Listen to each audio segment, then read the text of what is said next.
There's an abandoned terminal under Baton Rouge Station. They told me it's condemned. But every night around 3:17 a.m., I hear the sound of a train arriving. No lights, no whistle, just screeching wheels and screaming passengers. They told me to log everything. They didn't tell me what to do when one of them looks just like me. I'm the after-hours incident officer, and these are the rules I was given. Asterisk, there are some places that are better left to rot, crumbling under the weight of time, tucked beneath cities that have forgotten them. Baton Rouge Station is one of those places. At least, the public-facing side of it is clean, polished, and brightly lit for commuters. But after hours? That's when things changed. I took this job out of desperation. I'd been laid off from my previous gig, rent was piling up, and my phone had gone dark with calls from collectors. So, when I saw a cryptic listing that read, "After Hours Incident Officer Needed, $5,000 per week. Must follow all protocol without question. Discretion mandatory." How could I say no? The interview was bizarre. Conducted in a basement office, the man, who never gave his name, wore sunglasses the entire time, despite being in a room lit only by a single flickering bulb. "Are you a man who follows rules, Mr. Carter?" he asked, his voice like gravel. "Scraping metal. I follow orders," I replied. "Especially if they come with $5,000. He nodded and slid a manila folder across the table. Inside were 11 typed rules on yellowing paper, and they weren't what I expected. Drop of blood the rules. Never acknowledge the train that arrives at platform 13 after 3:17 a.m. It does not exist. If you see a second version of yourself anywhere in the terminal, do not engage. Hide. Keep the terminal clocks set to real time. If they start running backward, evacuate. Do not accept any lost items from passengers unless their eyes are blinking red. If you hear a child crying in the vents, play the station chime. Do not investigate. Every night at 2:06 a.m., check the janitor closet. If it's locked from the inside, knock 3 times and wait. Should a passenger ask, "Do you see it too?" Lie. Say no, and walk away quickly. Feed the turnstiles blood if they stop accepting tickets. Yours will do in an emergency. If the PA system starts broadcasting numbers in reverse, remove your radio earpiece immediately. Never allow the station cat, Nero, to follow you into the maintenance tunnels. If he insists, seal the entrance. Under no circumstances should you ride the train. Any train. Ever. That should have been enough for me to walk away. But again, desperation doesn't ask questions. Desperation just signs the dotted line and nods when the man says, "Welcome aboard." Waxing crescent moon my first shift, the first few hours. Were dead silent. The platform lights buzzed and flickered, moths bounced off glass like clumsy ghosts, and a damp, mildew smell clung to the air like rot under skin. I had a clipboard, a walkie-talkie, a taser, and a ring of brass keys with handwritten labels .12:45 a.m. I did my first round. Checked platforms 1 through 12. Empty. Echoes answered my footsteps like whispers following too closely, but platform 13. It was strange. It didn't appear on any current map. My supervisor had pointed at an older, yellowing blueprint in the office and said, "It's down this maintenance stairwell. You don't go there. You log anything weird. No photos, no videos, just descriptions." So naturally, I ignored his advice. 1:30 a.m. I made my way down the rusted staircase leading to platform 13. A dim red glow lit the corridor, and the further I descended, the more distorted my breathing became, like my lungs had to fight for air not meant for living things. There was no train, but there was sound that came from the tunnel, deep, wet, dragging, like something was pulling itself across the gravel, scraping metal limbs across the rails. Suddenly, my walkie hissed to life. "Turn around. Don't look. Don't breathe loud. It knows your name." The voice was mine. I ran. Construction 3:17 a.m. The train that doesn't exist. I was back at the security office by the time the station clocks all clicked to 3:17 a.m. in unison. That's when I heard it. The whistle. Distant, warbled, like it had been bent through time. I opened the CCTV monitor and cycled through cameras. Platform 13 lit up. A train slid into frame. It was jet black, impossibly long, and emitted no steam or sound besides the screech of its wheels. Windows flashed with scenes that weren't right. A room filled with floating bodies, an eye blinking inside a tunnel, A man dancing with a skeletal figure in a wedding dress. The train stopped. The doors opened and a one stepped out. And yet, I saw movement in every car. Then one figure emerged. It was me, but thinner, paler. Its eyes were all pupil, black, wide, glistening. It turned toward the nearest CCTV and stared directly at me. Then, smiled. Rule number 2. If you see yourself, hide. I froze. Every hair on my body lifted. The other me started walking, slowly but with purpose, toward the stairs. Toward my office. I locked the door, turned off the lights, and ducked beneath the desk. Seconds later, I heard soft knocking on the door, not banging, not yelling, just polite, rhythmic knocks. Then my voice. Hey, Carter, you forgot to log the incident report. Mind letting me in? I didn't breathe. After what felt like an hour, the knock stopped. But when I looked up at the monitors, every single camera was dark, except the one outside my door. He was still standing there, still smiling, still waiting. Drop of blood post-shift report. When dawn broke, the other officers arrived. No one mentioned the duplicate. No one acknowledged the dark train. I handed in my log sheet. The supervisor nodded, scanned it, and paused. You went to platform 13, he said flatly. Yeah, you're not supposed to. I saw myself, I said. Or something wearing me. He didn't respond. Just walked to a cabinet, pulled out a small knife, and handed it to me. Keep this. If it speaks in your voice again, cut your tongue out before it does. Paperclip notes. Later that day, I tried to Google Baton Rouge Station Platform 13. Nothing. I found a Reddit thread, buried deep, mentioning rumors of an underground line built during the 1940s. Canceled due to unexplained disappearances. The city paved over the records. I'm not sure what I've stepped into. But I'm in it now, and there's still 10 rules left. Rule number 5. If you hear a child crying in the vents, play the station chime. Do not investigate. They say fear takes on many forms. Sometimes it's a sudden jolt, like the snap of fingers in the dark. Other times, it's a slow creep, a damp chill that crawls under your skin and whispers your name with lips made of shadows. After the incident with the doppelganger on platform 13, I didn't sleep for days. Every time I closed my eyes, I saw him, me, standing in that corridor outside. The security office, still, grinning, unblinking. I kept telling myself it was some kind of hallucination. Sleep deprivation, stress, a messed up prank by the station's higher-ups to test my resolve. But then came the crying. The first whimper me. Second week on the job started quietly. No signs of the other me. No mysterious trains. Then at exactly 1:05 a.m., while patrolling the north wing, a zone normally sealed off during upgrades, I heard it. A soft, wet sobbing. High-pitched, inconsistent, like a child struggling to breathe between tears. It echoed faintly from above. I froze under a vent shaft hanging loosely from the ceiling, its metal flaps fluttering slightly, as if something was crawling behind them.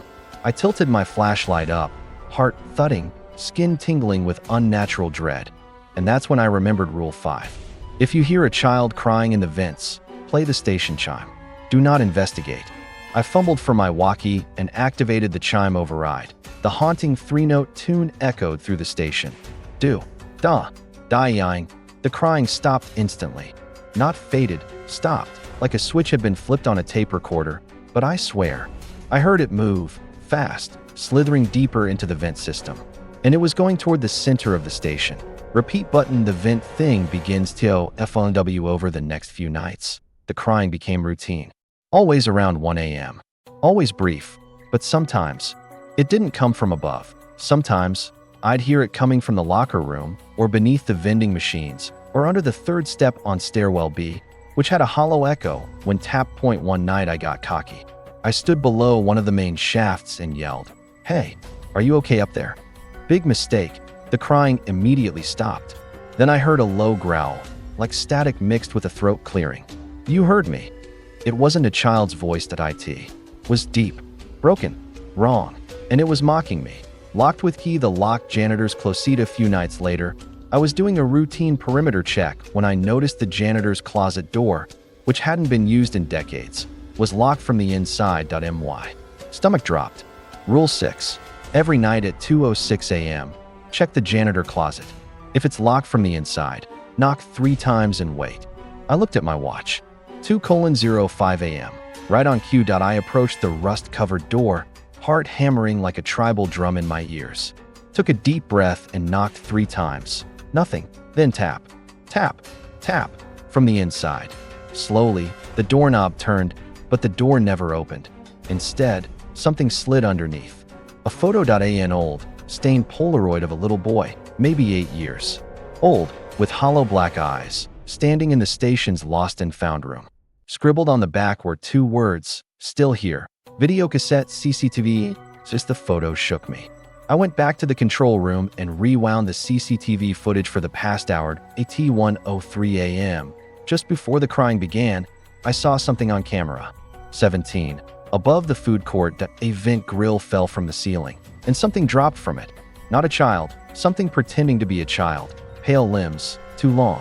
Its head twitched unnaturally, like a puppet on rusty strings. It walked on all 4s, dragging itself toward the vending machine, then climbed back up the wall into the vents like a spider at my stomach churned. I paused the footage and zoomed in. Its face. It was the same face as the boy in the Polaroid, but older, stretched, rotted, like time forgot to let him die. Speaker high volume, do not respond. He wanted to quit. Every fiber of my being told me to run, but I was tied to this job now. Financially, physically, psychologically, and they knew it. That's when I received my first direct message through the station PA system. It activated itself without my prompt. "Carter, come to the South Maintenance Hall. Bring the photo." My name @1 was on duty, but I grabbed the Polaroid, taser in one hand, flashlight in the other, and made my way down. The air was thick, humid, buzzing with unseen insects. My steps echoed too loud, as if the walls were listening. The corridor was empty. Until it wasn't. Drop of blood, the thing wears skin. There was movement in the corner. I turned fast, and there it was, that thing from the vents. But this time, it had skin, stretched over it. Pale, human skin, badly sewn, stitched with wires and zippers like some Frankenstein knockoff. It wore the uniform of a station worker, a janitor badge dangling from its neck. "Found it for you," it rasped, holding up a bloodied Walkman radio. "The boy left this behind." I stepped back, file in my throat. "What do you want?" It smiled wide, too wide. "I want to go home." Then it shrieked. "Fire extinguisher!" The chime. A final warning ran. The hallway twisted. Doors multiplied. Lights flickered. It was chasing me on the walls, the ceiling, its bones snapping in and out of socket like rubber bands over fire. I dove into the main lobby and slammed my hand on the PA override. Dying. The chime rang. Silence. Then, a single word echoed through every speaker in the building. "Next time, I'll cry louder." Clipboard incident report log, redacted, date, July 14th, time, 1:05 to 3:17 a.m. event. Entity mimicking child in ventilation system. Possibly parasitic. Responsive to auditory chime override. Attempted vocal manipulation. Human skin usage confirmed. Status, entity retreated. Photo evidence collected. Polaroid destroyed, burned itself in my hand. Rule enforced. Rule 5. Do not investigate the child's crying. Brain mental state.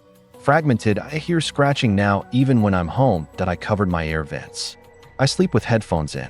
But sometimes, at 1:05 a.m., I still hear it. Not in the vents I in my head. Rule 8. If the turnstiles stop accepting tickets, feed them blood. Yours will do. In an emergency, there's a woman stuck at the gate. Her ticket keeps getting rejected. She turns, eyes sunken, whispering something I can't quite hear. Then, the turnstile groans, opens on its own, and swallows her arm whole. I run, try to help, but there's no blood, no bones, no trace of her. Just a single ticket on the ground, covered in teeth marks. I am not making this up. I work nights, at Baton Rouge Station, and this place runs on more than electricity. It feeds, and sometimes, it wants me. You start to notice things when you're alone long enough. The hum of a light fixture becomes a voice. The hiss of the steam vents becomes breathing. And the stillness? That's the worst, because it doesn't stay still forever. During my 3rd week as after-hours incident officer, I discovered something worse than the double who wears my face, or the thing in the vents that cries like a child. I discovered that this place is hungry. Construction, 12 a.m., a normal night, until it wasn't. I was doing rounds like normal, clipboard in one hand, lukewarm coffee in the other. The station was quiet, too quiet as usual. You get used to the sound of emptiness when working a graveyard shift. The buzz of fluorescent lights, the occasional groan of distant pipes. But that night, something was off. It started when I passed by the central turnstile cluster, a wide gate of 12 lanes, each marked with green or red lights. These turnstiles usually glow a soft green, blinking when idle, but tonight, every single one was red. At first, I thought it was a systems glitch. Happens sometimes. But when I approached the gate to reboot the panel, the metal started twitching, not mechanically, like it was alive. Credit card the woman with the ticket, that's when I saw her. A woman, mid-30s, short black hair, yellow raincoat, stood in front of turnstile 7, clutching a single-use ticket in one trembling hand. I blinked. She hadn't been there before. I was sure of it. She kept trying to scan the ticket. The machine made a sick grinding noise and spat it back each time I approached. Slowly. "Ma'am, station's closed. Last train left hours ago." She didn't respond. Just turned to look at me. Her face, it was normal, but something about it felt off. Her expression didn't match her eyes. Like a puppet smiling too wide. She whispered, "It doesn't want the paper." "What?" She pointed to the gate. And that's when turnstile 7 opened on its own. A horrible groan of metal grinding against bone echoed through the platform. And the bars split open like a hungry mouth. The woman didn't hesitate. She stepped forward, pressed her wrist against the reader, and screamed. The machine bit her. A bolt shot through her arm, tearing it open. Blood splashed across the gate. And just like that, the turnstile swallowed it. No trace. No wound. Just gone. Her arm? Perfectly intact. She walked through like nothing happened, disappearing into the tunnel marked, "No entry, construction zone." Scroll old logbooks and rule origin shaken. I sprinted back to the security office. I tore open the old filing cabinets, searching for anything. Records, past logs, employee journals. Deep in the back, I found a leather-bound logbook, dated 1973. It belonged to a former officer named Gerald Tate. Flipping through it, one entry was highlighted with red ink. July 19th. Turnstiles rejected all tickets tonight. Wouldn't let Mr. Grant through. He panicked, cut his hand, and bled into the gate. It accepted him instantly, like the blood was a password. These machines aren't broken. They're feeding. Another scribbled note in the margin read, "Rule 8. Blood is the toll. They always want something in return." Stop sign 2:33 a.m. The machines begin to demand. Later that night, I received a station-wide alert. Unauthorized access at track 4. I ran toward the alert. The corridor was flooded with crimson emergency lights. As I turned the corner, all 12 turnstiles began clicking. Click, click, click. Point one after another. Like teeth gnashing. Metal grinding against itself. A man, thin, frantic, wearing a conductor's uniform soaked in oil, was standing in front of turnstile 12. He saw me and screamed, "It's locked me out. It knows I'm not supposed to leave." Then he reached down, pulled out a rusty screwdriver, and jammed it into his own palm. Blood poured over the gate. It drank. He vanished instantly into the dark corridor ahead, as if yanked by something unseen. DNA biological analysis. Station log entry subject, gate number 12 analysis report, partial translation, origin, unknown mechanical biological hybrid interface. Reaction to typo blood, positive assimilation. Failure to feed results in aggressive internal lock mechanisms. Entity within the turnstile reacts to DNA presence. May contain memory. Performing arts. The confrontation. After this, I decided to test it myself. The next night, I approached turnstile 1, inserted a fake printed ticket. Rejected. Again. I took out a paperclip, pricked my finger, and let a drop of blood hit the scanner. Green light. The gate hissed open like a hungry animal satisfied for now. But I didn't walk through. I wasn't ready to see what was on the other side. Brain paranoia sets in from then on. I started hearing things from the turnstiles. Not noises, voices, low murmurs when no one was around. Whispers of my own memories, my ex-girlfriend's voice, my dead brother calling my name. I'd sit in the booth and just stare at them, wondering if each one was a mouth, a stomach, a throat. I started calling them the hungry gates. Kitchen knife blood, tickets, and betrayal. Then came the final test. A week later, the system went haywire again. Commuters who weren't supposed to be there appeared, wandering, lost, holding crumpled tickets, bleeding from their eyes. One of them, an old man, approached me. "My wife. She's trapped. Gate won't open." I bled for it. It didn't work. I checked his wrist. No cut. Just dried ketchup from a vending machine packet. The turnstile doesn't take fake blood. Before I could warn him, the gate opened anyway and dragged him through. He screamed once, then silence. All that remained was his wedding ring, stuck between the metal teeth. Clipboard incident report log, redacted, date, July 22nd, time, 12 a.m. to 4 a.m. event. Turnstile malfunction resulting in multiple passenger consumption incidents. Blood required to override system errors. Evidence suggests turnstiles are sentient or host parasitic organism. Feeding protocols confirmed. Rule enforced. Rule 8. Feed them blood. Yours will do in an emergency. Telephone receiver final message on radio at 3:58 a.m. As I was logging my final report, the radio crackled. "Carter, did you bleed for them tonight?" I froze.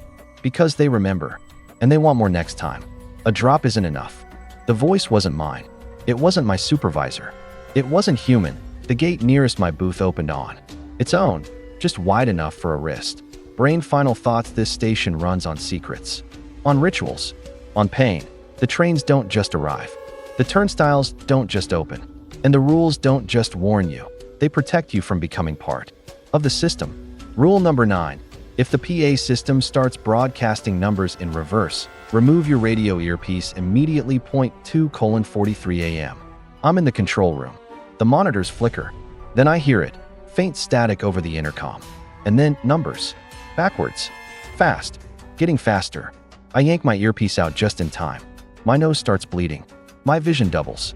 On the camera, I see the janitor I thought was dead. His eyes are white, and he's clawing at his ears like something inside is trying to escape. The PA is not broken. It's a transmission. And if you listen long enough, it rewrites your mind, brain. The countdown to madness, it began after my 3rd week. Baton Rouge Station had already shown me more horrors than a lifetime of war stories. Double versions of myself, vent creatures that mimic children, and turnstiles that hunger for human blood. I thought I had a handle on things. I was wrong. There are rules here. But even the rules can't protect you from what comes through the speaker system. This isn't a place. It's a signal hub. And I was about to become its next antenna. Calendar day 27. The first reversed broadcast. It was a Sunday night. Quiet, uneventful. I was catching my breath between rounds, sipping bad vending machine coffee, reviewing the CCTV feeds. Then the PA system clicked on .no chime. No pre-recorded safety messages. Just a sudden burst of static that screeched like a modem made of teeth. Then 7, 2, 5, 1, 9. Only the numbers weren't right. They were backwards. I blinked. My eyes watered instantly. My ears felt like they were burning from the inside out. I tore the earpiece off my head and instantly vomited into the trash can. Blood. Video cassette security footage that shouldn't exist. Once I recovered, I rushed to the server room to isolate the broadcast. I rewound the audio files from the intercom logs. At exactly 2:44 and 6 seconds a.m., the system initiated a manual override. Even though I'm the only one with clearance, the file was corrupted, but partially viewable. I played it with the station volume muted and watched the waveform dance across the monitor. Then the lights dimmed. All of them. The video feed shifted on its own to platform 13. Again, the black train was back, but this time, no passengers stepped off. Instead, the train opened, every single door, and black smoke poured into the platform. The smoke rose upward, flowed into the station vents, through the walls, into the PA system. Test tubed the language of the dead. I brought the audio clip home the next morning and uploaded it to an offline waveform analysis tool. The pattern of the reversed numbers repeated exactly every 137 seconds. 7 numbers. Backward. Always different. But when reversed, the translated pattern wasn't numerical anymore. It formed words, Latin phrases. One of them stood out. Vocem mortuum, translation, the voice of the dead. Whatever this signal was, it wasn't human. It wasn't even alive. Eyesight without eyes the next few nights. I unplugged the PA speakers manually, refusing to listen, but they kept turning back on. Always around the same time, 2:44 a.m. I duct taped the earpiece shut. Wore double earplugs. Didn't matter. One night, I found myself standing in the corridor outside the server room, with no memory of how I got there. My right ear was bleeding. The door behind me was open. Inside, the PA was broadcasting numbers in reverse again, louder than ever. And in the corner of the room, I saw movement. It was the station cat, Nero, except he had no eyes, just black sockets. He stared at me and meowed once. Then I heard it in my head. You're beginning to hear it, too. Page with curl, the lost engineer's final notes in desperation. I broke into the sub-level archive, restricted for maintenance engineers only. Inside, I found a rust-covered toolbox, a folder marked Phase 3 Interference Recordings, Do Not Decipher, and a journal belonging to Engineer C. Doyle. Dated 1956, here's what the first page read. We believe the sound was interference. Random noise. But it isn't. It's language. Old. Pre-human. It speaks to those who listen long enough. Commands them. Reshapes their thoughts. Like infection, but for the mind. Another line was underlined in red. If you hear the numbers. In reverse, remove the earpiece. Then burn it.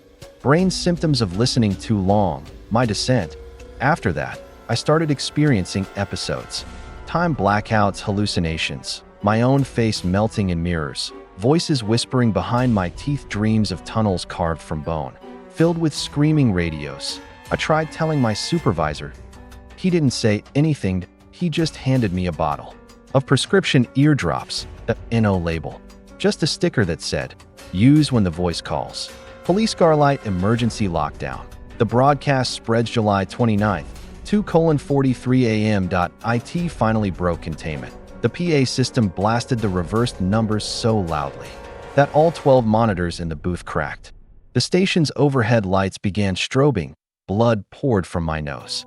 Then my eyes I dropped to the floor, convulsing, until I yanked the power breaker from the wall. Silence, but not complete, because now I could hear it without speakers. The station had become the transmitter. Video cassette footage that shouldn't exist. Part 2 later, when I replayed the internal security feed, which somehow kept recording even after power was cut, I saw everyone who had disappeared at the turnstiles, standing in the corridors, staring into the cameras. All at once, their mouths were moving, saying something I lip-read it frame by frame. It was the same numbers, backwards, spoken through lips that should have been long gone. Door the PA's final message on my last shift. Something new came through. Not numbers. A sentence, whispered across every hallway at once. We have your voice now, Carter. You don't need it anymore. Then every PA speaker burst open, wires snaking out like tendrils. My walkie-talkie fried in my hand. The speakers on every camera emitted a screech so high-pitched that the ceiling tiles cracked, and in the distance, the sound of a train's whistle grew louder, except it wasn't steam. It was screaming. Drop of blood, the final rule. The last rule wasn't written in my binder. It wasn't in the logbooks. Not scribbled on the wall. Not in any document. It was delivered through the station's own mouth, as the speakers gurgled out my name in 12 different tones. Rule 12, you cannot quit. You can only be replaced. Hold the ending or beginning. I don't remember quitting. I remember walking down to platform 13. I remember the black train opening its doors. I remember stepping inside and seeing dozens of me staring back, some missing eyes, others' mouths, all smiling. Now I'm here, and I think you're the new after-hours incident officer, aren't you? Welcome aboard. Just make sure you follow the rules.